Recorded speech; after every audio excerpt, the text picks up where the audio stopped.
আপনার যখন ল্যাপটপটা রেজিস্টার্ড নাও এই অপশনটা যখন আসে, এই প্রোগ্রামে এখানে যখন আপনার রেজিস্টার্ড নাও একটা প্রোগ্রাম আসে, এটা আমার 11 ভার্সন।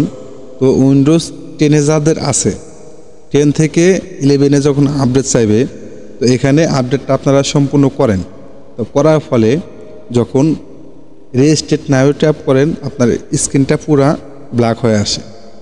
ব্ল্যাক হয়ে আসলে তো সেখানে নতুন ইউজাররা যারা আছেন, নতুন ল্যাপটপ ইউজার যারা আছেন, তারা হয়তো জিনিসটা ঘাবড়ে যান। আমি রেজিস্টার্ড নাও দেওয়ার পরে আমার স্ক্রিনটা পুরো ব্ল্যাক হয়ে গেল, আমার প্রোগ্রামটা চলে গেল।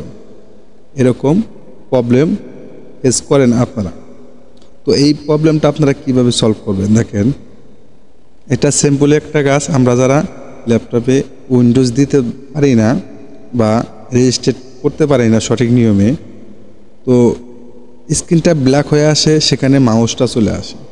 সেই ক্ষেত্রে আপনি কি করবেন? আপনার সফটওয়্যারটা যদি আপনি পাওয়ার বাটনও খুঁজে পাবেন না, আপনার যে ল্যাপটপ বন্ধ করবেন ওই মুহূর্তে ল্যাপটপটা বন্ধ করা যাবে না, কারণ ওই মুহূর্তে আপনার ল্যাপটপটা বা সফটওয়্যার আপডেট নিতেছে এবং উইন্ডোজ 10 থেকে 11-এ সফটওয়্যার আপডেট দিচ্ছেন।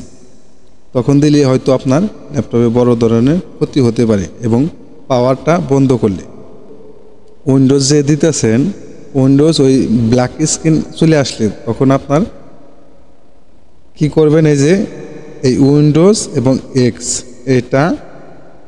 এটা আর এবং পাওয়ার বাটন, এই 3টা বাটন একসাথে আপনি চাপ দিবেন। চাপ দিলে দেখবেন আপনার স্ক্রিনটা অফ হয়ে যাবে এবং যখন স্টার্ট হবে, স্টার্ট হওয়ার পরে আপনার পুরা উইন্ডোজ 11-এ চলে যাবে।